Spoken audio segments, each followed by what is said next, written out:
I was just watching Toy Story 3 right now. I just watched it. I was cleaning my room and doing laundry, and sometimes I throw a movie that's fun and entertaining on in the background, but I started really paying attention and watching most of it because it is a pretty damn good movie.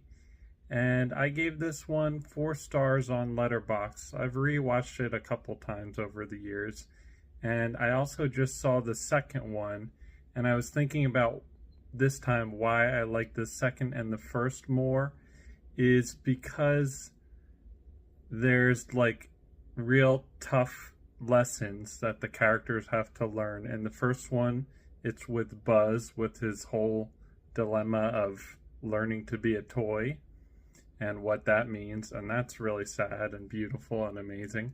And then in the second one, despite all the wild humor in that movie, there's the whole choice Woody has to make with, does he let go of Andy for the fame of being the collectible toy in Japan, or still stick with Andy as Andy grows up? And that's a really tough dilemma for him because Andy is growing up and he has to decide if he wants to stick around. And that made the second really good. The second movie really good. I just watched that recently. Same thing. I was doing chores. I put it on in the background.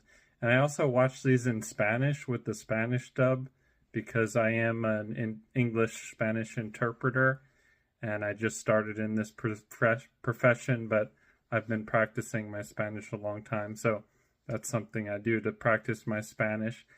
It does mean that if there's some quotable things in the English, I may start to forget it over time because I'm just watching in Spanish. But anyways, that's like a side note. But yeah, the second, I don't know what my ranking is, but I do like the second and first Toy Story more than the third.